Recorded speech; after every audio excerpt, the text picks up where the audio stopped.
Dan pemirsa, Presiden Prabowo Subianto baru saja menyelesaikan penyampaian kerangka ekonomi makro dan juga pokok-pokok kebijakan fiskal era APBN tahun 2027 dari rapat paripurna DPR RI.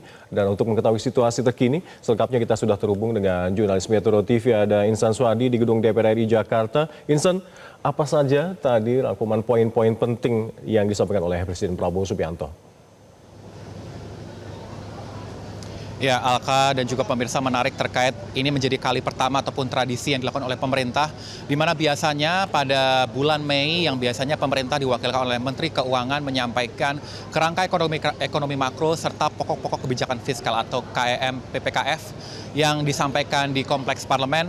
Namun pada periode kali ini spesial dari Presiden Prabowo Subianto langsung menyampaikan sendiri kerangka ekonomi makro serta pokok-pokok kebijakan fiskal dalam rangka sebagai kick-off penyusunan rancangan APBN untuk tahun 2027. Tadi dalam paparannya kurang lebih sekitar 2 jam di hadapan para tamu undangan dan juga anggota parlemen.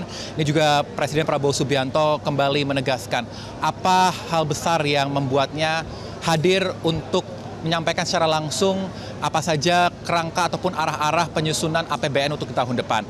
Selain dari kondisi ekonomi yang tidak sedang menentu ataupun dalam kondisi uncertainty seperti ini, Presiden Prabowo juga memberikan arahan langsung kepada seluruh tamu undangan dan disiarkan langsung secara luas agar harapannya arah-arah kebijakan ekonomi Indonesia untuk tahun 2027 ini dapat tersampaikan dan dapat memberikan gambaran yang jelas kepada kondisi pasar yang saat ini masih dalam cenderung ketidakpastian.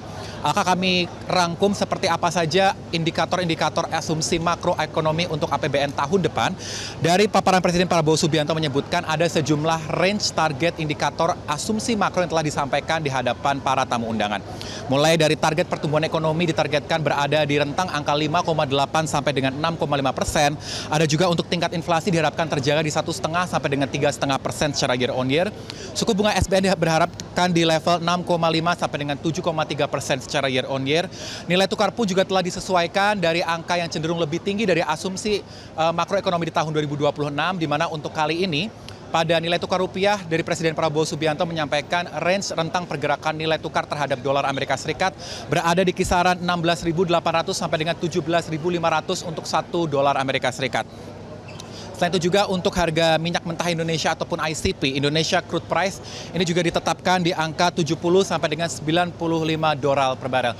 Tentu harapannya dari Presiden Prabowo Subianto ini telah memberikan sejumlah kerangka untuk arah kerja bagi setiap kementerian dan juga lembaga serta pemerintah daerah dapat memberikan gambaran yang jelas seperti apa arah kebijakan yang akan diambil oleh Presiden Prabowo Subianto. Mengingat kalau kita lihat dari tahun depan ini akan ada sejumlah program-program prioritas yang juga akan mulai berjalan dan harapannya dari spending government yang akan diambil dari anggaran APBN tahun 2027 dapat meningkatkan pertumbuhan di tingkat masyarakat.